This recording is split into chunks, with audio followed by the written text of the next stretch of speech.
قرآن و سنت کے مطالعہ کے بعد ہی دوسرا طریقہ ہمیں یہ نظر آتا ہے کہ دعا تو اللہ پاک کی بارگاہ میں ہی کی جائے، لیکن محض دعا نہ کی جائے، بلکہ دعا کے ساتھ ساتھ اللہ پاک کی بارگاہ میں جو کچھ بھی طلب کرنا ہے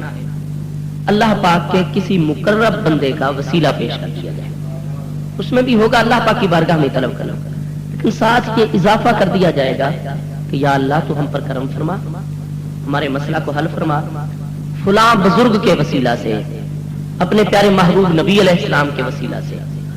یہ ہو گئی دو صورتیں، دونوں ہی دعائیں، لیکن ایک دعا وہ تھی جو وسیلہ کے بغیر تھی، اور دوسری دعا وہ تھی جس میں ساتھ وسیلہ بھی اختیار کیا گیا۔ تیسرا طریقہ یہ ہے کہ یہ اعتقاد اور نظریہ ہو اس کائنات کے اندر اگر کوئی پتا بھی حرکت کرتا ہے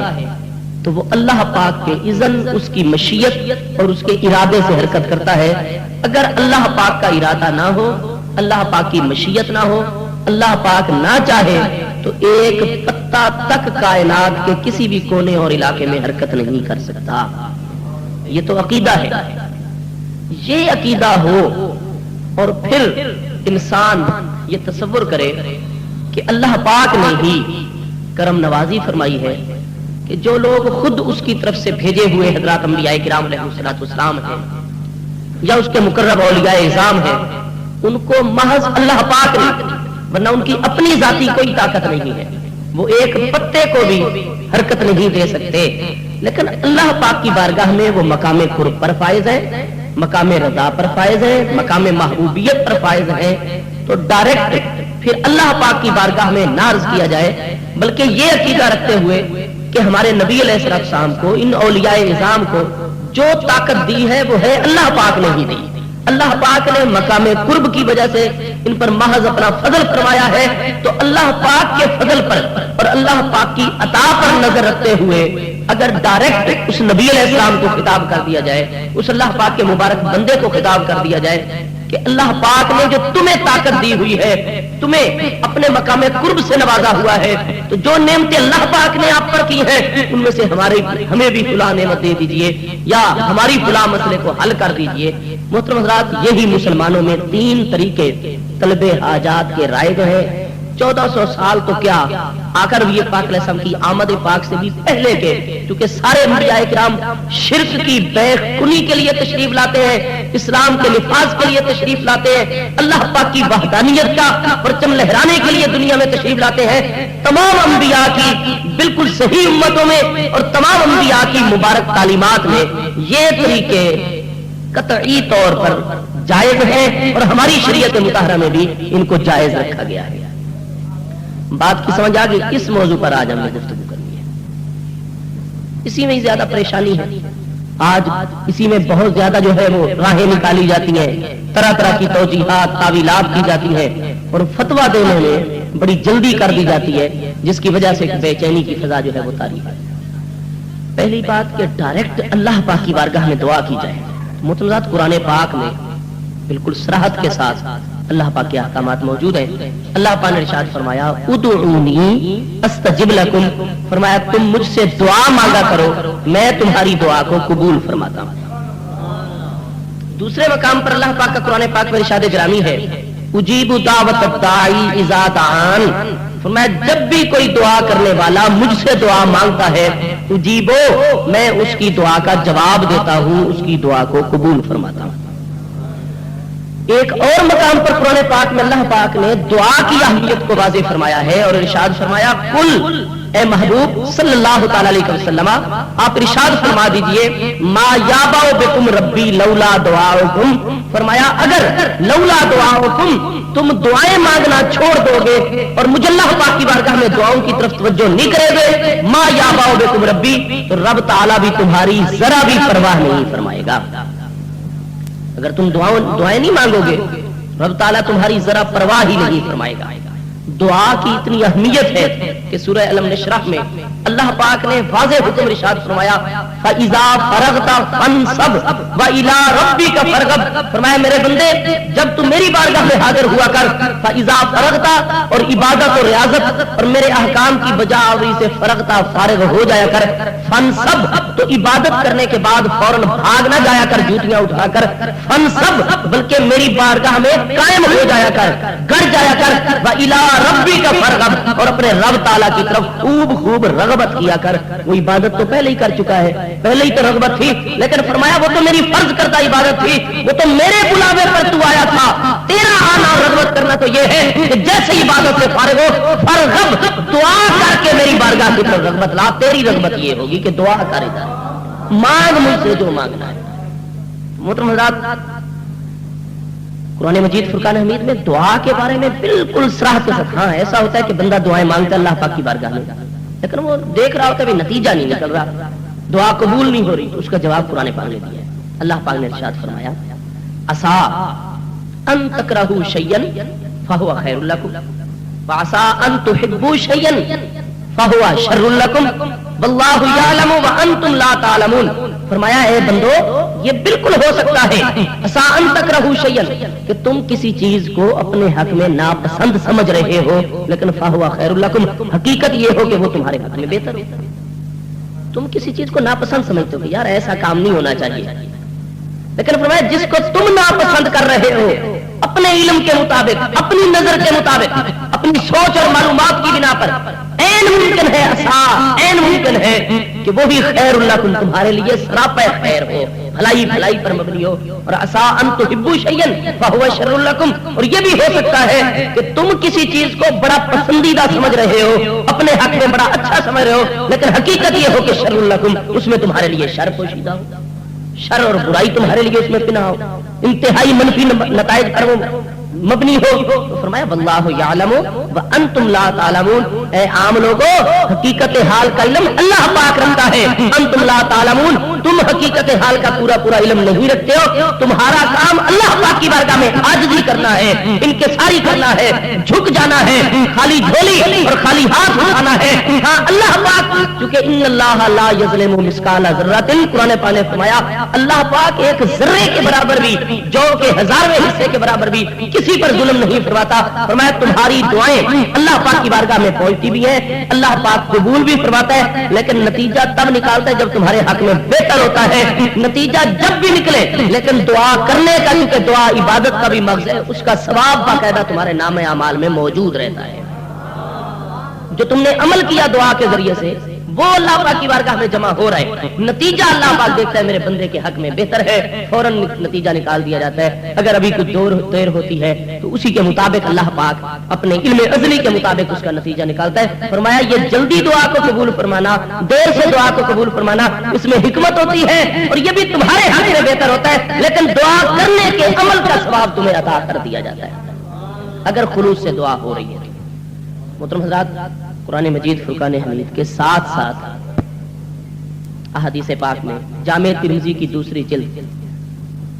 صفحہ 247 کتاب الدعوات میں صحیح سند کے ساتھ حدیث موجود ہے، سیاستہ میں آقا نبی پاک علیہ السلام نے فرمایا الدعاء مخ العبادت، فرمایا دعا عبادت کا مغز ہوتی ہے۔ دعا کیا ہے عبادت کا؟ جیسے بادام ہے نا، ایک اوپر چھلکا ہوتا ہے، ایک اس کے اندر مغز اور جوہر ہوتا ہے اس کا اصل۔ فرمایا عبادت کی مثال اس چھلکے والی ہے اور اس کا جو جوہر ہے اصل وہ عبادت کی دعا ہے۔ فرمایا جب عبادت کرتے ہو تو لازمی طور پر دعا مانگا کرو، کیونکہ الدعاء مخ العبادت، دعا عبادت کا مغز ہے۔ جب عبادت کرو پھر بھی دعا لازمن مانگو، اور اکیلے بھی عبادت کا وقت نہ ہو، عبادت نہ کی ہو، پھر بھی چلتے پھرتے اٹھتے بیٹھتے اللہ پاک کی بارگاہ میں دعائیں مانگتے رہو، کیونکہ ساری عبادات کا مغز تو فرمایا یہی دعا ہی ہے۔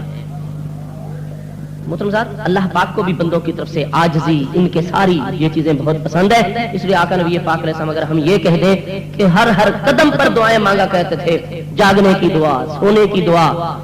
سواری پر سوار ہونے کی دعا، اترنے کی دعا، گھر میں داخل ہونے کی دعا، نکلنے کی دعا، مسجد میں داخل ہونے کی، باہر جانے کی، جناب دودھ پینے کی دعا ہے، کھانا کھانے کی دعا ہے، پانی پینے کی دعا ہے، یہ سارا کچھ احادیث صحیحہ میں موجود ہے۔ محترمات، دعا عبادت کا مغز بھی ہے، اور چونکہ اللہ پاک کی بارگاہ میں عاجزی ان کی ساری سب سے زیادہ عظمت والی چیز ہے، اور دعا میں سب سے زیادہ عاجزی ان کی ساری ہوتی ہے کہ بندہ اللہ پاک کی بارگاہ میں آہوزاری کر رہا ہوتا ہے، رو رہا ہوتا ہے، اپنے خالی ہاتھ خالی دامن اللہ پاک کی بارگاہ میں پھیلا رہا ہوتا ہے، اس لیے دعا کو عبادت کا مغز قرار دیا گیا۔ تو ایک تو یہ ہے کہ ڈائریکٹ اللہ پاک کی بارگاہ میں دعائیں مانگیں، یہ اسلام میں نہ صرف جائز طریقہ ہے بلکہ بہت بہترین طریقہ ہے، اور اس کا حکم بار بار دیا گیا ہے۔ ایک تو یہ ہے۔ دوسرا یہ ہے کہ دعا اللہ پاک کی ہی بارگاہ میں ہو، لیکن ساتھ وسیلہ بھی پیش کر دیا جائے اللہ پاک کی بارگاہ میں۔ مطلب یہ بھی ایسا عمل ہے جو پچھلی امتوں سے جاری و ساری ہے، اور اس عمل کو قرآن پاک میں اللہ پاک نے منسوخ نہیں کیا، بلکہ بطور تعریف اس عمل کو اللہ پاک نے ذکر فرمایا ہے۔ سورہ البقرہ میں بھی ہے، اللہ پاک نے یہود کے بارے میں ارشاد فرمایا، یہ یہود ایسے تھے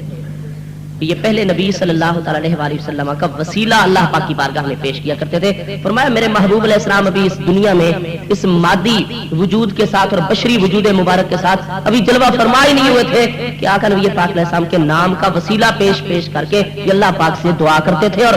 مشرک اور کافروں کے مقابلے میں مدد طلب کیا کرتے تھے۔ یہود اہل کتاب تھے، جب ان کا بت پرستوں سے، مشرکوں سے، آتش پرستوں سے، جو بھی باقی مشرک اقوام تھی، ان سے جنگ اور جہاد ہوتا،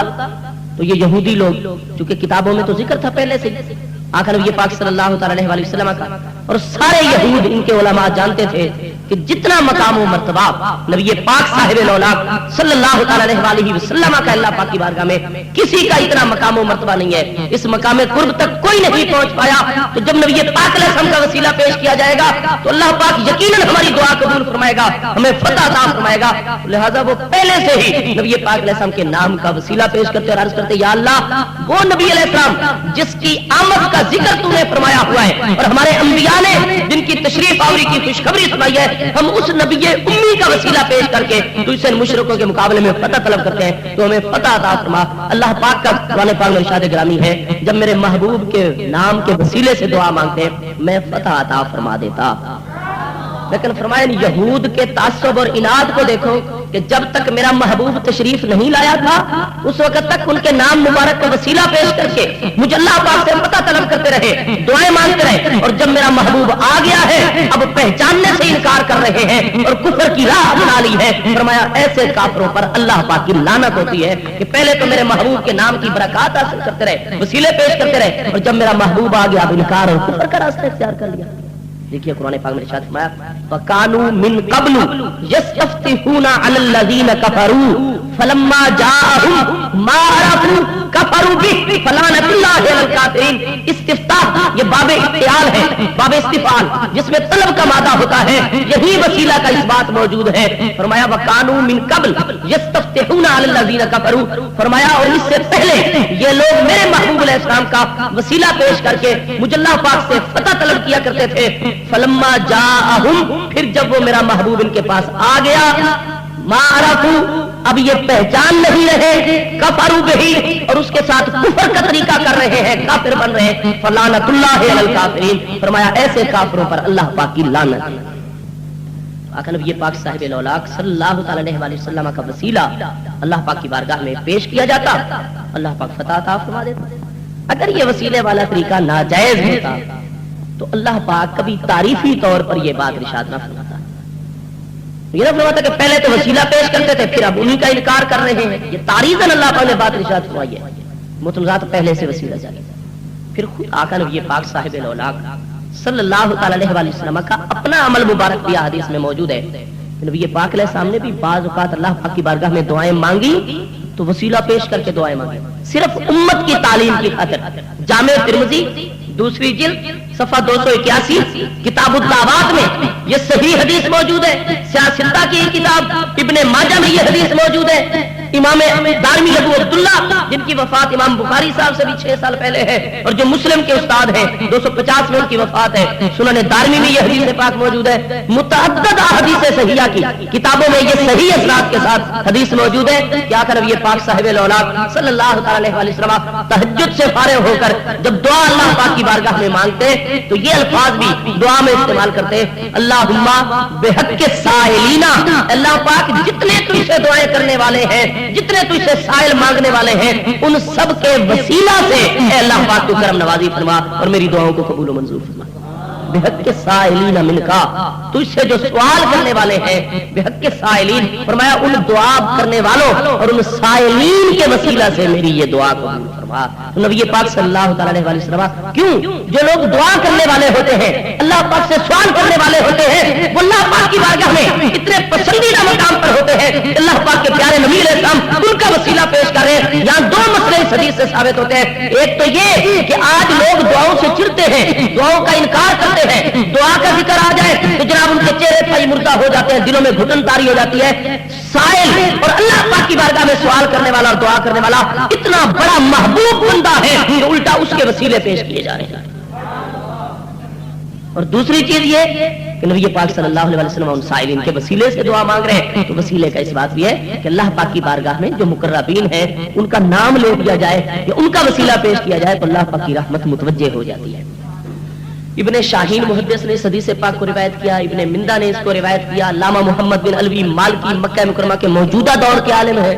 کہا جاتا ہے نا جی مکہ والوں کی عمل کو دیکھو، مدینہ طیبہ والے عمل کو دیکھو. حالانکہ عمل تو نبی پاک وسلم کی شریعت کے حکم کو دیکھا جائے گا، شریعت کے اصول کو دیکھا جائے گا. شخصیات کی بات دین میں نہیں ہے. لیکن یاد رکھ لیجئے کیونکہ یہ بات کہی جاتی ہے تو میں بھی پر سبیل تنزل یہ حوالہ پیش کر رہا ہوں. علامہ محمد بن علوی مالکی اپنی کتاب مفاہیم یاجب ان تصحا اس کتاب کے صفحہ 147 پر باقاعدہ یہ حدیث پاک نقل کرتے ہیں. یہ صحیح حدیث ہے، حسن اسناد سے بھی ثابت ہے کہ جب آقا نبی پاک علیہ السلام کی پیاری چچی حضرت سیدتنا فاطمہ بنت اسد رضی اللہ تعالی عنہا کا انتقال ہوا، یہ سیدنا علی پاک کرم اللہ تعالی وجہ الکریم کی والدہ ماجدہ تھی. نبی پاک صلی اللہ تعالی علیہ وسلم جب ان کی جسد مبارک کو لے کر سارے حضرات بنو ہاشم جو تھے جب پہنچے قبرستان میں، فنزل فی قبرہا، خود نبی پاک علیہ السلام کی قبر میں پہلے اتر گئے. اذ تجا فی قبرہا، تھوڑی دیر کے لیے ان کی قبر میں آپ لیٹ گئے، برکت پہنچانے کے لیے لیٹ گئے. کیونکہ انبیاء کرام علیہ السلام کے مبارک وجود میں بڑی برکات ہوتی ہیں. حضرت یوسف علیہ السلام کے جسم اقدس کے ساتھ جو قمیض لگی تھی نا، اس میں اتنی برکت تھی کہ وہ نابیناؤں کو بینائی عطا فرما دیتی تھی. اور یہ بات کسی مولوی صاحب کا ارشاد نہیں، یہ اللہ پاک کا ارشاد ہے قرآن پاک کے اندر. قرآن پاک میں سورہ یوسف 12 پارے میں کہ جب بھائیوں نے حضرت یوسف علیہ السلام کو عرض کی کہ اے عزیز مصر یوسف بن یعقوب، ہمارے بھائی جان 32-33 سال سے حضرت یعقوب علیہ السلام آپ کی یاد میں روتے رہے، حتیٰ کہ ان کی آنکھیں مبارک سفید ہو گئی ہیں. مطلب میں پچھلی دفعہ وہاں اسی علاقے میں تفصیلاً بیان کر کے گیا تھا کہ حضرات انبیاء کرام علیہ السلام ان کی آنکھیں مبارک سو جائے نا تو دل مبارک پھر بھی جاگتا ہے، وہ پھر بھی مشاہدہ فرماتے رہتے ہیں. آپ کی آنکھیں سفید ہو جانے کی وجہ سے حضرت یعقوب علیہ السلام کے علم میں کوئی فرق نہیں آیا تھا. حضرات آنکھیں مبارک سفید ہو چکی ہیں. فرمایا اگر میری محبت اور میری یاد کی وجہ سے آنکھیں سفید ہوئی ہیں تو ان کے ٹھیک کرنے کا بندوبست بھی میں کروں گا. تو اب اس کے بظاہر رائج 2 طریقے ہیں. ایک طریقہ تو یہ تھا کہ حضرت یوسف علیہ السلام مستجاب الدعوات تھے، اللہ پاک کے نبی اور رسول تھے، اولو العزم پیغمبر تھے، اور پھر نبی کے صاحبزادے تھے،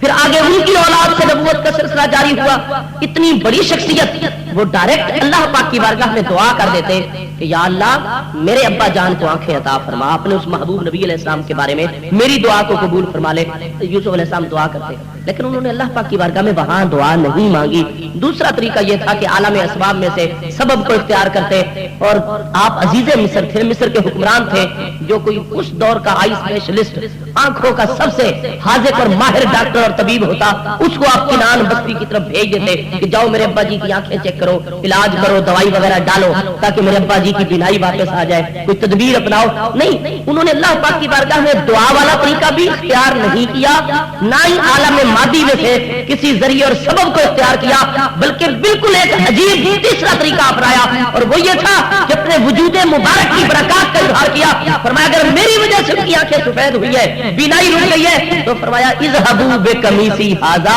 یہ قمیص جو میں نے پہن رکھی ہے یہ میں تمہیں اتار کر دیتا ہوں، بقمیصی ھذا، ھذا اس میں اشارہ ہے جو اس قمیص کی طرف اشارہ فرما رہا ہے۔ فرمایا اذهبوا بقمیصی ھذا، میری یہ قمیص لے جاؤ، والقوه علی وجه ابی، اور اس قمیص کو لے جا کر میرے ابا جان کے چہرے پر ڈال دو، یاتی بصیرا، جیسے ان کے چہرے سے لگاؤ گے بینائی واپس آ جائے گی۔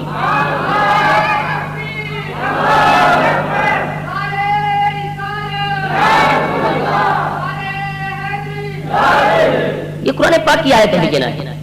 چنانچہ قرآن پاک میں آگے ہے کہ جب وہ لے کر گئے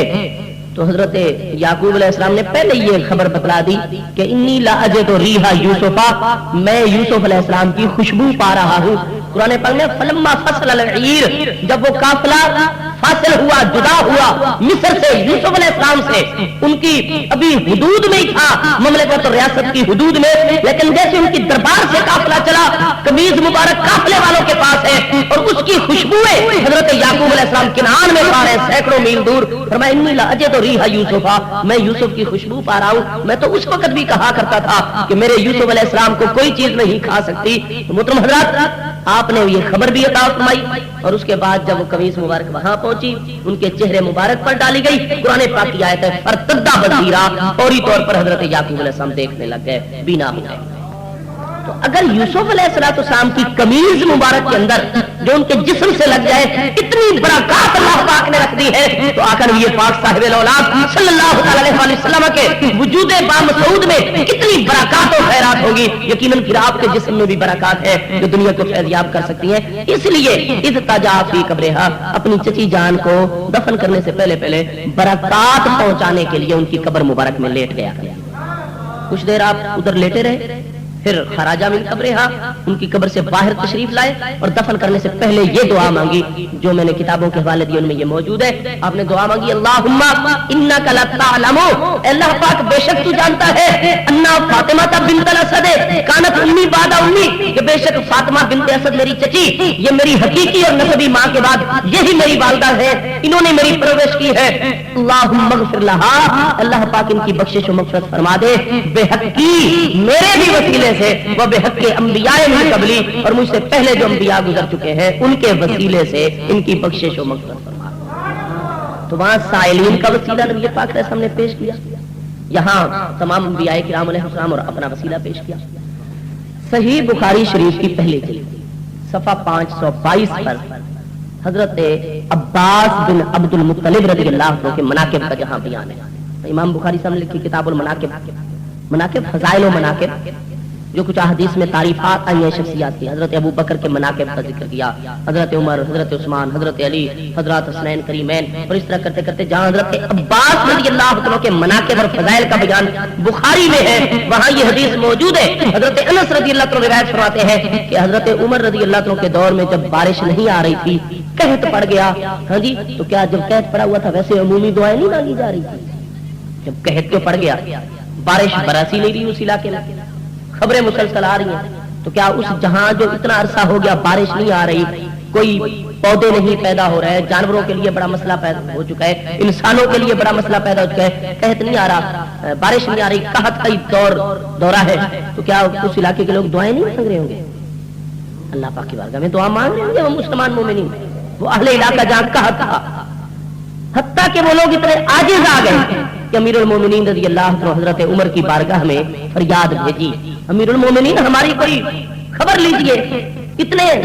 وقت سے یہاں قحط جاری ہے، اتنے عرصے سے۔ گورنر نے پیغام بھیجا، اہل علاقہ نے پیغامات بھیجے، متنازعات دعائیں وہ مومنین مسلمین بھی کر رہے تھے، دور صحابہ تھا۔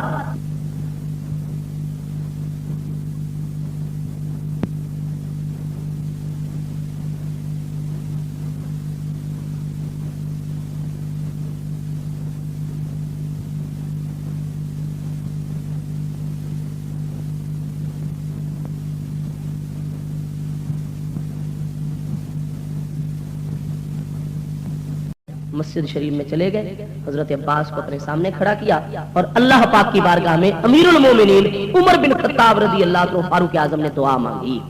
اب یہ بخاری میں ہے جس کا میں حوالہ دے رہا ہوں. حضرت انس فرماتے ہیں دعا اس طریقے سے تھی, ہاتھ اٹھائے ہوئے ہیں, اللہ پاک کی بارگاہ میں دعا ہو رہی ہے, اور دعا یہ تھی اللہم انا کنا نتوسل بنبیک فتسقی لنا, اے اللہ پاک ہم اس وقت سے پہلے, خاص اس وقت سے پہلے جب بھی کوئی مشکل امر آتا ہے تو ہم تیرے نبی علیہ السلام کا وسیلہ پیش کیا کرتے تھے. فتسقی لنا, اور جیسے ہی ہم تیرے محبوب کا وسیلہ پیش کرتے تو ہمیں بارش عطا فرما دیتا تھا. اور انا نتوسل بام نبیک,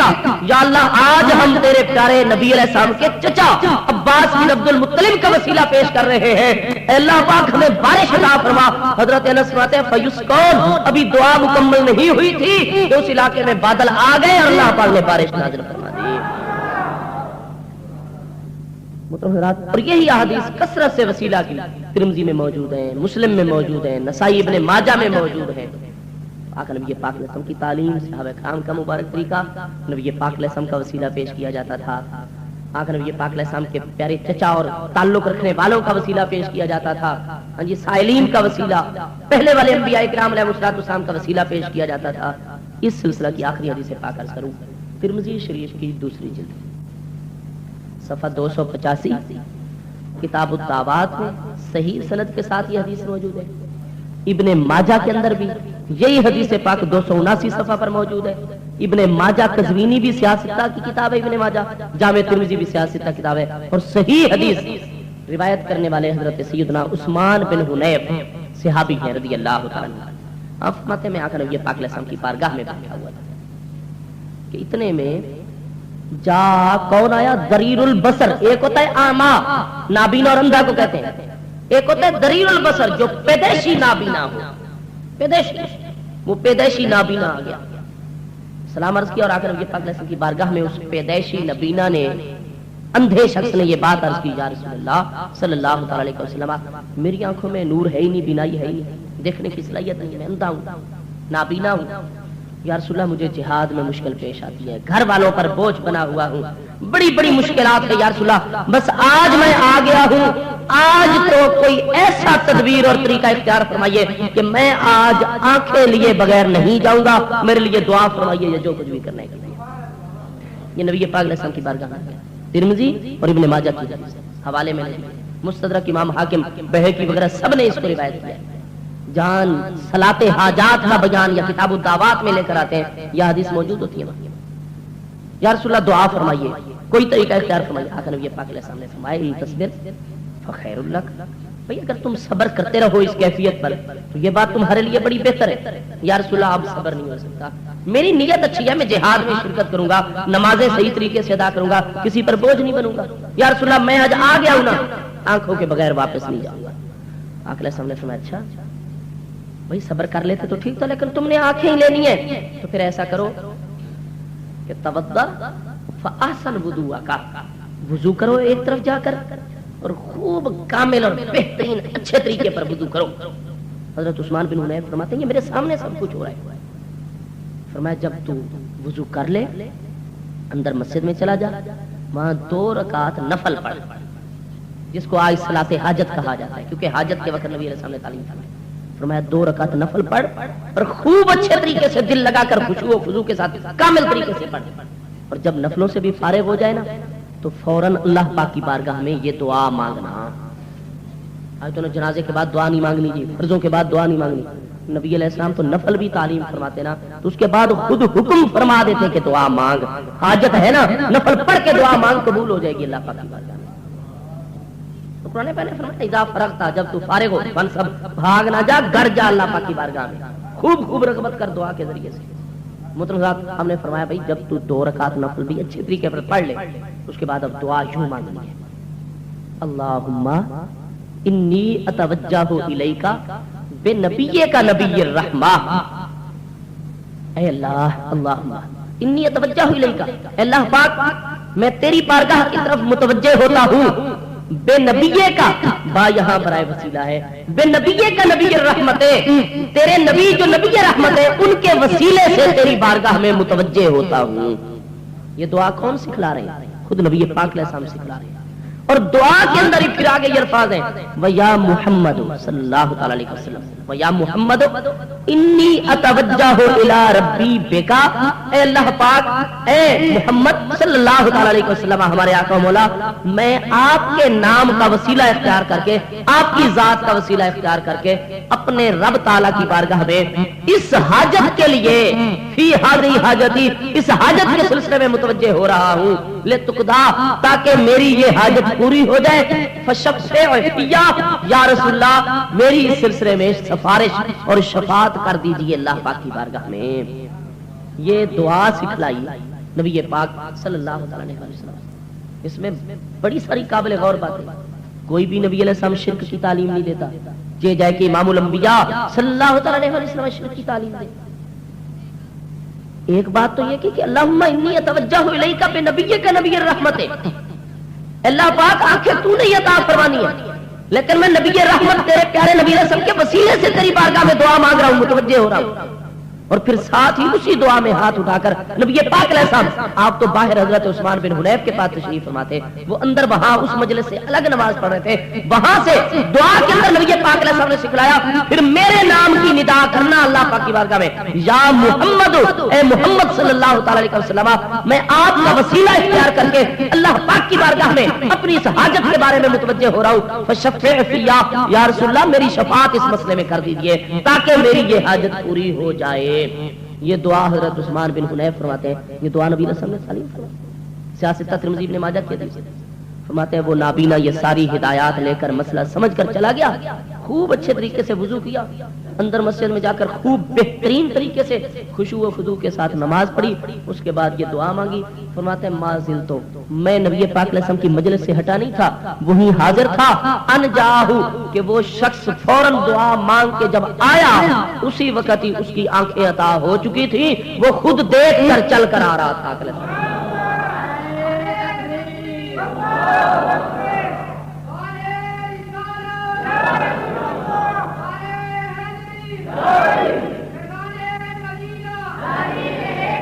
محترم حضرات، پہلا جو ہم نے مسئلہ عرض کیا وہ یہ تھا ڈائریکٹ اللہ پاک کی بارگاہ میں عرض کیا جائے۔ دوسری صورت دعا کی عرض کی کہ طلب اللہ پاک کی بارگاہ سے کی جائے لیکن ساتھ وسیلہ پیش کیا جائے، تو یہ بھی وہ مبارک عمل ہے جو خود نبی صلی اللہ تعالی علیہ وسلم نے تعلیم فرمایا۔ اور ترمذی اور ابن ماجہ کی صحیح حدیث کی روشنی میں یہ بات واضح ہوتی ہے کہ جب نبی پاک علیہ السلام کا وسیلہ پیش کیا گیا فوری طور پر اللہ پاک نے نظر رحمت فرمائی، آنکھیں عطا ہو گئی۔ کیا وہ پہلے صحابی رضی اللہ عنہ دعا نہیں مانگا کرتے ہوں گے اللہ پاک کی بارگاہ میں؟ ان کو پہلے دعا کا پتہ نہیں تھا؟ یقیناً جب نابینا ہے، کوئی بھی مشکل ہے، نبی پاک علیہ السلام دعاؤں کی اتنی توجہ دلاتے تھے، قرآن پاک میں دعا پر اتنا زور دیا گیا، وہ پہلے بھی دعا مانگتے ہوں گے، لیکن جب نبی پاک علیہ السلام کی بارگاہ میں آئے اور نبی پاک علیہ السلام نے وسیلہ کا طریقہ اور اپنی ذات کا وسیلہ پیش کرنے کا حکم فرمایا، اور جیسے ہی نبی پاک علیہ السلام کی تعلیم کے مطابق وہ دعا مانگی گئی جس میں نبی پاک علیہ السلام کو بھی شفیع اور شفاعت کرنے والا ٹھہرایا گیا، آپ کا وسیلہ پیش کیا گیا۔ حضرت عثمان بن حنیف فرماتے ہیں ابھی میں آقا کی مجلس میں بیٹھا تھا، وہ آنکھیں لے کر بھی واپس پہنچ آیا اسی وقت، فوراً آنن فانن یہ سب کچھ ہو گیا۔ محترم حضرات، قرآن و سنت کے مطابق اللہ پاک کی بارگاہ میں ڈائریکٹ بلا وسیلہ بھی دعا مانگی جائے، وسیلہ کے ساتھ بھی دعا مانگی جائے۔ اب دیکھیے سورہ النساء میں 5ویں پارے میں اللہ پاک کا یہ واضح حکم ہے، فرمایا وَلَوْ أَنَّهُمْ إِذْ ظَلَمُوا أَنفُسَهُمْ، سورہ النساء کی آیت نمبر 64 میں یہ حکم ہے، وَلَوْ أَنَّهُمْ إِذْ ظَلَمُوا أَنفُسَهُمْ جاؤکا واستغفر اللہ فاستغفر لهم الرسول لوجد اللہ توابا رحیما۔ لو انہم، اگر یہ لوگ اپنی جانوں پر ظلم کر بیٹھے، اور جان پر ظلم، ظلم علی نفس ہوتا ہے گناہ کبیرہ، فرمایا اگر یہ اپنی جانوں پر ظلم کر بیٹھے، گناہ کبیرہ میں بدقسمتی سے مبتلا ہو جائے، تو فرمایا اس کی بخشش کا ذریعہ یہ ہے جاؤکا، تیری بارگاہ میں آ جایا کرے، میرے محبوب کی بارگاہ میں آئے، واستغفر اللہ، اور وہاں آ کر اللہ پاک سے بخشش کی دعا مانگے۔ بھئی اللہ پاک ہر جگہ موجود نہیں ہے، واللہ علی کل شیء شہید، اللہ پاک ہر جگہ پر شہید ہے، موجود ہے، ہر جگہ دعائیں مانگنے کا حکم ہے، لیکن فرمایا جو اپنی جانوں پر ظلم کرتے ہیں نا، گناہ کبیرہ میں مبتلا ہو جاتے ہیں، فرمایا میری رحمت ان سے نظر پھیر لیتی ہے اپنی شان کے مطابق، میری نظر پھر جاتی ہے ان سے، میری رحمت ان سے الگ ہو جاتی ہے۔ فرمایا اب انہوں نے اگر مجھے راضی کرنا ہے نا، اپنی توبہ قبول کروانی ہے اور مجھ سے رحمت کے طلبگار ہیں،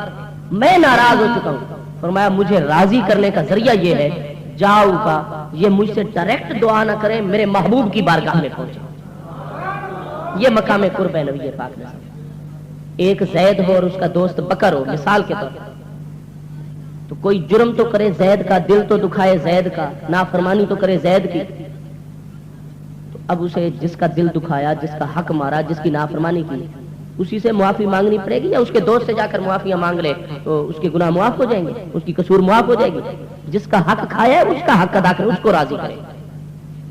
فرمایا یہ سارا اصول اسی طرف ہے, لیکن میرے محبوب کے معاملے میں یہ اصول نہیں, میرے محبوب کے لیے استثناء ہے. ان کو مقام قرب ہی ایسا ہے میری بارگاہ میں جس کا کوئی تصور ہی نہیں کر سکتا. فرمایا دنیا میں تو یہی ہے جس کا حق کھایا جائے, جس کا قصور کیا جائے, جس کا دل دکھایا جائے, اسی کو راضی کیا جائے. لیکن فرمایا ادھر یہ ہے کہ جب کوئی مجھے بہت زیادہ شدید اپنے آپ سے ناراض کر بیٹھے تو ڈائریکٹ میرے پاس نہ آئے, میری فوراً نظر رحمت متوجہ نہیں ہوگی, پہلے میرے محبوب کی بارگاہ میں چلا جائے, ان کا وسیلہ پکڑ کے آئے میری بارگاہ میں. جب یہ اپنی جانوں پر ظلم کر بیٹھے, جاؤ کا محبوب تیرے پاس آ جائے کرے. سورہ النساء آیت 64 ترجمہ دیکھ لینا صبح. جاؤ کا تیرے پاس آ جائے, واستغفر اللہ, اور وہاں آ کر خود اپنی زبان سے بھی استغفار کریں, اقرار کریں اپنے گناہ کا, اقبال جرم کریں. واستغفر لهم الرسول, اور میرا محبوب بھی ان کے لیے بخشش کی دعا فرما دے. پھر محض ان کے استغفار کر لینے سے, اقبال جرم کر لینے سے پھر بھی کام نہیں بنے گا جب تک میرا محبوب ان کے لیے استغفار نہیں فرمائے گا. میرا محبوب رسول علیہ السلام ان کی بخشش کی دعا نہیں فرمائیں گے. فرمایا واستغفر لهم الرسول, یہ بھی حاضر ہو جائے میرے محبوب کی بارگاہ میں, وہاں آ کر استغفار کرے, طلب مغفرت کرے, پھر میرا محبوب بھی ان کی بخشش کی دعا فرما دے. فرمایا جب یہ طریقہ اختیار کریں گے لوجد اللہ توابا رحیما, تو مجھ اللہ پاک کو بڑا توبہ قبول کرنے والا, بڑا رحمت فرمانے والا پائیں گے. یعنی جب میرا محبوب سفارش فرما دے گا, یہ میرے محبوب کی بارگاہ میں آ کر ایسا کرنے لگ گئے, میرے محبوب کی بارگاہ میں حاضر ہو گئے. فرمایا اب توابا, میں پچھلے گناہوں کو معاف فرما دوں گا کیونکہ میں تواب ہوں, توبہ قبول فرما لوں گا. اور چونکہ چل کر میرے محبوب کے پاس آئے ہیں, پھر میرے محبوب نے سفارش فرما دی ہے, تو رحیمہ, فرمایا پچھلے گناہوں کے توبہ کو قبول کرنے کی بھی وعدہ کرتا ہوں, اور آئندہ رحمت کا وعدہ بھی کرتا ہوں کہ ایسے لوگوں پر آئندہ بھی رحمت فرماؤں گا. پچھلے گناہوں کے بارے میں توبہ قبول ہو گئی, آئندہ سے اللہ پاک نے رحمت کا وعدہ فرما دیا. گناہ 50 سال کیے, لیکن ایک بار جو خلوص سے محبوب کی بارگاہ میں آ گئے, پچھلے گناہ بھی معاف ہو گئے, توبہ بھی قبول ہو گئی, آئندہ کے لیے رحمت کا وعدہ بھی ہو گیا. تو کیا یہ وسیلہ نہیں؟ اللہ پاک نے یہ تعلیم خود نہیں دی قرآن پاک کے اندر. بعض دوست کہتے ہیں جی یہ نبی پاک علیہ السلام کی حیات ظاہری تک. اللہ کے بندو, اسلام صرف نبی پاک علیہ السلام کی حیات ظاہری تک نہیں آیا. اسلام تو قیامت تک کے لیے, ہر قیامت تک آنے والے انسان کو قرآن پاک خطاب کرتا ہے کہ لا تموتن الا وانتم مسلمون, تمہاری موت نہ آئے مگر حالت اسلام میں. تو اسلام قیامت تک کے لیے چلنا ہے. نبی پاک نے سب خاتم النبیین ہے. جب بھی کوئی مسئلہ بدلے گا, منسوخ ہوگا, تو اس کے لیے قرآن کی آیت چاہیے ہوگی, نبی پاک کا فرمان چاہیے ہوگا, کوئی صحابہ کے شواہد چاہیے ہوں گے. میرے بھائی یہ تو نہیں ہے کہ وفات شریف سے پہلے ایک مسئلہ جاری رہے, نہ اللہ پاک فرمائے نہ نبی پاک علیہ السلام فرمائے, اور ہم اپنی عقل سے گھڑ لیں یہ تو جی بس حیات ظاہری تک تھا, وفات کے ساتھ ہی یہ مسئلہ ختم ہو گیا. بھائی یہ مسئلہ جو اب تم منسوخ کر رہے ہو, کل عدم قرار دے رہے ہو, تو اللہ پاک کے حکم سے کل عدم ہوگا, نبی پاک کے حکم سے ہوگا. کس حدیث پاک میں ہے کہ یہ مسئلہ میری حیات ظاہری تک ہے؟ کس آیت میں ہے کہ یہ مسئلہ میرے محبوب کی حیات ظاہری تک ہے؟ جب ان کی وفات ہو جائے تو یہ مسئلہ قرآن کی آیت خود بخود ہی ختم ہو جائے گی. کس جگہ فرمایا اللہ پاک؟ تو جب اللہ پاک نے اس کو کل عدم اور منسوخ قرار نہیں دیا, نبی پاک نے منسوخ قرار نہیں دیا, کیا دنیا کے سارے لوگ جمع ہو جائے اللہ پاک کے کلام کو منسوخ قرار کر سکتے ہیں؟ منسوخ قرار دے سکتے ہیں؟ نہیں میرے دوستو, آج بھی یہی مسئلہ اور قیامت تک یہ مسئلہ رہے گا. ورنہ قرآن پاک میں کہیں یہ حدیث شریف میں صراحت کر دیا تھی, محض اپنے عقلی ڈھکوسلوں سے قرآن پاک کے لیے کہنا کہ یہ صرف آقا کی حیات تک تھا, اب وہ قرآن پاک کی آیت کا حکم ختم ہو چکا. جب تک اللہ اس کا رسول نہ فرمائیں گے, کسی مولوی صاحب کی بات قابل شروع نہیں ہوگی.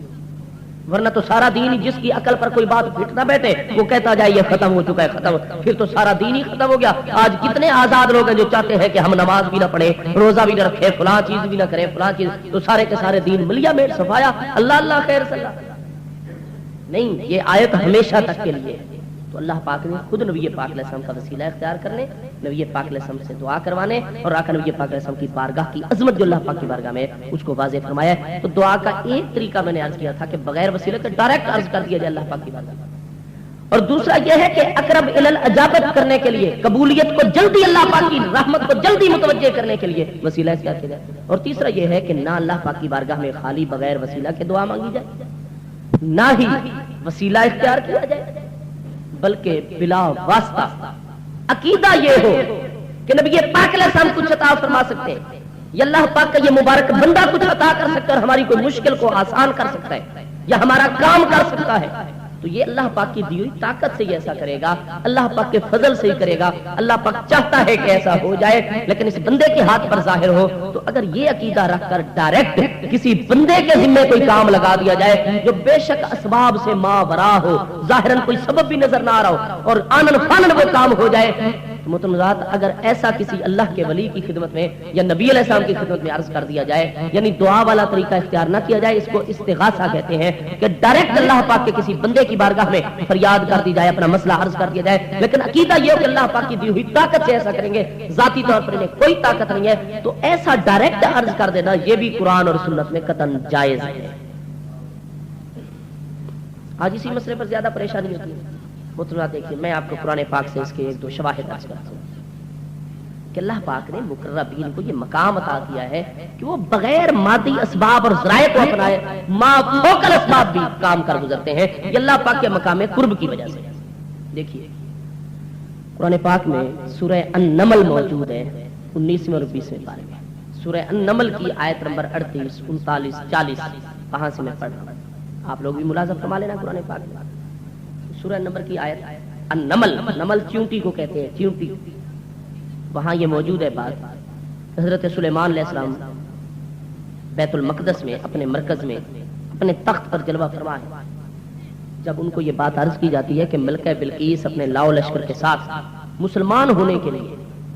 تھوڑے سے فاصلے پر آ چکی ہے، اب محض 1 میل 2 میل کا فاصلہ ہے، اور تھوڑی دیر کے بعد آپ کی خدمت میں حاضر ہونے والی ہے۔ حضرت سلیمان علیہ السلام نے ظاہر اب استقبال کی تیاری فرمانی ہے، وہ سبا کی ملکہ ہے، وہ آ رہی ہے آپ کی خدمت میں، تو فوری طور پر آپ کے ذہن مبارک میں یہ خیال پیدا ہوا کہ ملکہ بلقیس کے یہاں آنے سے پہلے پہلے اس کا وہ تخت جس کی پوری دنیا میں شہرت موجود ہے، اس کے آنے سے پہلے پہلے ہم ایسا کرتے ہیں کہ اس کا وہی شورا آفاق تخت منگوا کر یہاں پہلے گا، تاکہ ملکہ بلقیس پر ہم یہ واضح کر سکیں کہ ملکہ بلقیس تمہارا وہ تخت جس کو 80 یا بعض روایات میں، اسرائیلی روایات میں 500 آدمی بھی حرکت نہیں دے سکتے تھے اور 7 تالوں میں کسر اور ایوان میں مکفر رہتا تھا، اگر وہ تمہارا تخت یہاں سینکڑوں میلوں اور ہزاروں میلوں کے فاصلے کے باوجود ہماری دست برد سے محفوظ نہیں رہ سکتا، تو تمہاری فوجیں بھی ہمارا کچھ نہیں بگاڑ سکتی۔ خلوص دل سے ہماری اطاعت قبول کرو، سورج کی پوجا چھوڑو اور اسلام کے آگے جو ہے وہ اسلام کی تعلیمات کو اپناؤ اور اللہ پاک کے آگے جھک جاؤ۔ یہ ایک سیاسی فائدہ حاصل کرنے کے لیے، اس کو پریشرائز کرنے کے لیے سلیمان علیہ السلام کے ذہن مبارک میں خیال پیدا ہوا کہ وہ بے شک 1 میل یا 2 میل کے فاصلے پر آ چکی ہے، لیکن اس کے یہاں آنے سے پہلے پہلے ہم اس کا تخت منگوا کر یہاں رکھتے ہیں۔ یہ آپ کے ذہن میں خیال پیدا ہوا، اب آپ نے تخت منگوانا، اور تخت کہاں رکھا ہوا ہے؟ سارے مفسرین اور علماء جغرافیہ اس بات پر متفق ہیں کہ حضرت سلیمان علیہ السلام کا پایہ سلطنت بیت المقدس مسجد اقصی میں ہے، اور وہ یمن کی ریاست سبا میں ہے۔ درمیانی فاصلہ منزلوں کے حساب سے آنے جانے کی راہ بعض جگہ 1 مہینہ لکھا ہوا ہے، بعض جگہ 2 مہینے لکھا ہوا ہے، ایک طرف کا راستہ۔ آنے میں اور جانے میں یا 2 مہینے لگتے تھے یا 4 مہینے لگتے تھے۔ تطبیق بھی ہے کہ اگر سست رفتار سواریاں جو ہر منزل پر قیام کریں تو پھر تو لگتے تھے کتنے، 2 مہینے ایک طرف، اور تیزی کے ساتھ اگر چلیں تو پھر 1 مہینہ لگتا تھا۔ برل تیزی والی بات ہی لے لو کہ صرف ایک جانب کا 1 مہینہ لگتا تھا اور واپس آنے تک 2 مہینے چاہیے تھے، تب وہ تخت آ سکتا تھا اگر اس دور کے اسباب کو اپنایا جائے۔ بیل گاڑیاں، گڈ وغیرہ جو بھی اس دور میں تھے وہ بھیجے جاتے اتنے بڑے تیار کر کے اسپیشل، جو اتنے بڑے تخت کو اٹھا کر لے آتے، تو مہینہ تو ان کے جانے میں لگتا۔ یہ جلدی والی بات ہوتی بغیر رکے، اور مہینہ واپسی پر تو کتنا عرصہ چاہیے تھا، 2 مہینے اس تخت کے آنے جانے میں لگ جاتے، یہاں پہنچنے، آنے جانے نہیں صرف پہنچنے میں 2 مہینے، مگر وہ تو آ چکی ہے 1 میل یا 2 میل کے فاصلے پر، گھوڑوں پر سوار ہو کر آ رہی ہے اس دور کی بہترین سواری پر، کیونکہ وہ کوئی عام شخصیت تو تھی نہیں، ملکہ بلقیس تھی، پورے اعزاز و احتشام جاؤ ہشم کے ساتھ آ رہی تھی، وہ 15-20 منٹ آدھے گھنٹے بعد پہنچنے والی ہے، اور تخت رکھا ہوا ہے جناب جلد از جلد بھی 2 مہینوں کے فاصلے پر، 2 مہینے درکار ہے۔ وہ جیسے جیسے وقت گزر رہا ہے فاصلہ کم ہوتا جا رہا ہے دربار سلیمانی کا۔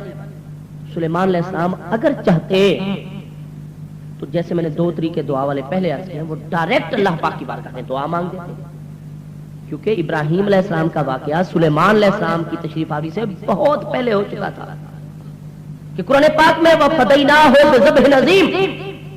کہ حضرت اسماعیل علیہ السلام کے حلقوم مبارک پر چھری چلنے والی تھی میدان مینا میں 10 ذی-الحج کو، ابراہیم علیہ السلام چھری تیار کر چکے تھے اور حلقوم پر چلنے والی تھی، کہ جب سارے فرشتوں نے دیکھ لیا کہ حضرت ابراہیم علیہ السلام امتحان میں پورے ہو چکے اور اب یہ چھری چلا دیں گے، جب اتنا گلے کے قریب آ گئی چھری کہ اب کسی کو کوئی شک رہ ہی نہیں گیا عالم بالا میں کہ یہ چھری نہیں چلے گی، شک رہا ہی نہیں، ہر کو یقین ہو گیا یہ چھری اب چلے گی۔ حلقوم میں اسماعیل، جب سب کو یقین آ گیا تو اللہ پاک نے جبریل علیہ السلام کو حکم دیا، جبریل سدرۃ المنتہا سے 500 سال کا فاصلہ جنت میں پہنچو، جنت کے فلاں ایریے میں جاؤ، فلاں نامینیٹ اور مخصوص متعینہ دمبا اٹھاؤ، پھر 40-100 سال سے زیادہ کا فاصلہ فوراً طے کر کے وہاں مینا میں پہنچو، اور چھری جو بالکل قریب آ چکی ہے، ساری دنیا اور عالم بالا کے فرشتے مشاہدہ کر رہے ہیں، یہ چھری ابھی حلقوم کو نہ ٹچ کرے، نہ لگے، کہ تم یہ دمبا اٹھا کر اسماعیل کو چھری سے نیچے نکال دو اور جنت کا فدیہ اور دمبا چھری کے نیچے رکھو تاکہ وہ اس پر چل جائے۔ تو جبریل علیہ السلام کی اتنی پاور ہے، اللہ پاک نے اس مخلوق کو، حضرت جبریل علیہ السلام کو اتنی طاقت ہے، سدرۃ المنتہا سے پہلے تو اوپر فاصلہ کر کے جنت میں جا پہنچے، اور پھر مخصوص علاقے میں گئے، اس مخصوص دمبے کو اٹھایا، پھر وہ وزن اٹھا کر چھری بالکل حلقوم اسماعیل کے قریب، اتنی قریب کہ سارے عالم بالا والوں کو یقین ہو گیا جب یہ چھری چل جائے گی تبھی تو وہ امتحان میں کامیاب قرار پاتے ہیں نا۔ تو محترم حضرات، حضرت جبریل علیہ السلام نے یہ سارا فاصلہ، چھری جو یہاں تھی حلقوم اسماعیل تک پہنچنے سے پہلے سارا فاصلہ بھی طے کر لیا، چھری جیسے یہاں آئی اسماعیل علیہ السلام کو باہر نکال لیا اور جنت کا دمبا اس چھری کے نیچے رکھا، وہ چھری جو حلقوم اسماعیل پر چلنی تھی وہ فوراً اس ذبیحے اور دمبے کے حلق پر چل کے اس کو ذبح کر گئی، اور قرآن پاک کی نص ہے وَفَدَيْنَاهُ بِذَبْحٍ عَظِيمٍ کہ ذبح عظیم جنت کا دمبا دے کر ہم نے اسماعیل علیہ السلام کو فدیناہ بذبح عظیم، اس کے بدلے میں ہم نے اسماعیل علیہ السلام کو بچا لیا۔ تو سلیمان علیہ السلام جو ہے نا، اللہم صلی وسلم علی سیدنا مولانا محمد وعلی آلہ وصحبہ، توجہ فرمائیں، بھی ٹائم تھوڑے نا محترم حضرات۔ اب یہ دیکھیے کہ سلیمان علیہ السلام انہی ابراہیم علیہ السلام کی اولاد میں سے حضرت اسحاق علیہ السلام سے چلا ہے بنی اسرائیل کا سلسلہ، اس میں داؤد علیہ السلام کے بیٹے ہیں حضرت سلیمان علیہ السلام، اپنے پردادے اور جد الانبیاء ابراہیم علیہ السلام اور اسماعیل علیہ السلام کا یہ کام ان کے علم میں ہے، تو وہ ڈائریکٹلی بھی دعا کر سکتے تھے اللہ پاک کی بارگاہ میں، یا اللہ تیرے پاس جو اتنی طاقت والے فرشتے ہیں، جبریل علیہ السلام یا کسی فرشتے کو حکم فرما کہ وہ آدھے گھنٹے 15 منٹ کے فاصلے پر آ چکی ہے ملکہ بلقیس، فرشتہ جائے اور پلک جھپکنے سے پہلے تخت یہاں رکھ دے، تو دعا کر دیتے۔ وہ پہلے جو میں نے 2 طریقے عرض کیا، دعا والا طریقہ حضرت سلیمان علیہ السلام نے نہیں اپنایا، بلکہ کیا طریقہ اختیار کیا، یہ تیسرا طریقہ جس پر گفتگو اب ہم کر رہے ہیں آخر میں، انہوں نے کیا کیا، اہل دربار کی طرف متوجہ ہو گئے، اہل دربار کی طرف۔ سلیمان علیہ السلام اللہ پاک کے نبی اور انبیاء شرک کی تعلیم نہیں دیتے، فرمایا یا ایھا الملأ، یہ سورہ نمل کی آیت 38 ہے، قال یا ایھا الملأ، فرمایا اے اہل دربار، ایوکم، تم میں سے کون ہے، یاتینی بعرشھا، جو اس ملکہ بلقیس جو قریب آ چکے اس کا تخت لے کر یہاں آئے، قبل ان یاتونی مسلمین، ان کے فرما بردار ہو کر پہنچنے سے پہلے تم میں سے کون ہے جو اس کا تخت یہاں لا کر رکھ دے،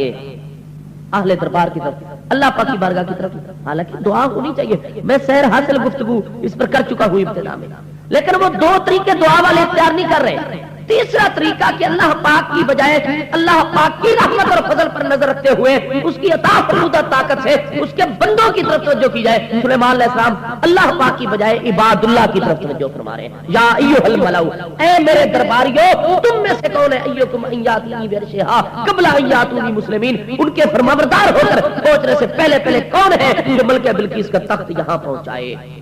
اب ان کے دربار چونکہ ہر چیز پر ہی تو ان کی حکومت تھی، ہر چیز ان کی فرمانبردار تھی، یہاں تک کہ قرآن پاک میں سخرنا لسلیمان الریح، ہم نے ہوا کو سلیمان علیہ السلام کے حکم پر مسخر کر دیا تھا، جاریات بامرہ، جدھر سلیمان علیہ السلام کا حکم ہوتا، اگر ادھر ہوا کو چلنے کا حکم دیتے ہوا ادھر چل پڑتی، اگر ادھر حکم دیتے وہ ادھر چل پڑتی۔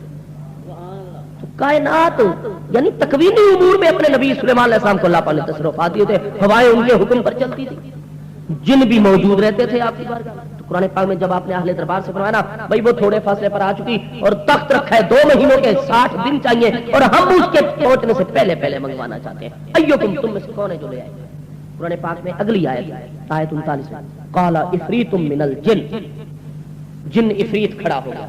وہ اس روئے زمین کے اس دور کے سارے جنوں کا سردار تھا جو نمائندگی کی خاطر آپ کی دربار میں بیٹھا ہوا تھا، سارے جنوں کا گورنر وہاں دربار میں حاضر کھڑا ہو گیا، اللہ کا حضور میں تخت لے آتا ہوں۔ قال افریت من الجن، جن افریت نے کہا انا آتی کا بہی، میں لے کر آتا ہوں آپ کے پاس اسی بہی اسی تخت کو، قبل ان تقوم من مقامک، آپ کی اس مجلس کے برخاست ہونے سے پہلے پہلے میں تخت یہاں موجود کر دیتا ہوں۔ فرمایا حضور فکر والی کوئی بات نہیں، وہ بے شک 60 دنوں کے فاصلے پر 2 ماہ کے فاصلے، لیکن میں جن انی علیہ لقوی امین، یہ قرآن پاک کی آیت ہے، میں بڑا قوی طاقتور اور بڑا ایماندار ہوں، امین اور قوی ہوں، مجھے اجازت دیجیے ملکہ بلقیس آئے گی دروازے پر، صدر دروازے پر، تو جناب آپ استقبال کے لیے اٹھیں گے نا، تو آپ کے اٹھنے سے پہلے پہلے مجلس جو برخاست ہوگی اس کے استقبال کے لیے، اس سے پہلے پہلے میں تخت یہاں موجود کر دوں گا، وہی تخت لا کر رکھ دوں گا، میں جن ہوں، قوی ہوں، امین ہوں۔ اور ایک تفسیر تو یہ تھی کہ مجلس کے برخاست، دوسری ہے لغوی تفسیر جو مفسرین نے باقاعدہ اس آیت کے تحت لکھی ہر کتاب میں تفسیر میں، وہ یہ ہے کہ لغوی تفسیر جن نے یہ عرض کیا تھا کہ مجلس برخاست ہونے کی بات نہیں کی تھی، اس پر بڑا ٹائم چاہیے، پیریڈ چاہیے، نہیں، انہوں نے یہ کہا تھا افریت جن نے قبل ان تقوم من مقامک، حضور آپ کو بڑی جلدی تخت چاہیے نا، فکر کی کوئی بات نہیں، آپ یہ جو بیٹھے اپنے تخت پر، انا آتی کا بہی، میں وہ تخت لے کر حاضر کر دیتا ہوں، قبل ان تقوم من مقامک، آپ اپنی جگہ بیٹھے ہوئے یہاں سے کھڑے ہو اٹھے، یہاں سیدھے کھڑے ہونے سے پہلے پہلے تخت موجود ہو جائے گا۔ یہ جن نے کہا قبل ان تقوم من مقام کا، آپ اپنے مقام سے سیدھے کھڑے ہو، آپ کے سیدھا کھڑے ہونے کی پوزیشن میں پہنچنے سے پہلے پہلے تخت موجود ہو جائے گا، میں لے کر آؤں گا۔ انا کا معنی ہوتا ہے میں، انا آتی کا میں لے کر آؤں گا، بہی اسی تخت۔ جناب سلیمان علیہ السلام نے فرمایا اے جن افریت، تمہارا کمال بھی اپنی جگہ، لیکن تمہاری اس بات کو ہم تسلیم نہیں کرتے، ہمیں اس سے بھی پہلے تخت۔ وہ بتانا چاہتے تھے نا کہ جن جو ہے اس کی پاور کو تو ہر کوئی مانتا ہے، لیکن اللہ کے ولیوں کی طاقت کو کون مانتا ہے؟ یہ عقیدہ دینا تھا، نظریہ دینا تھا اللہ کے بندوں کے بارے میں۔ فرمایا جن بیٹھ جاؤ، تمہاری ضرورت نہیں ہے، میں تو کرام میں امید کرتا ہوں آج کا جو بیان ہے وہ آپ نے سنا ہوگا، مکمل سنا ہوگا، آپ کو بڑا ہی لطف آیا ہوگا اور بڑا ہی سکون ملا ہوگا، ایک ایک لفظ جو ہے وہ آپ کی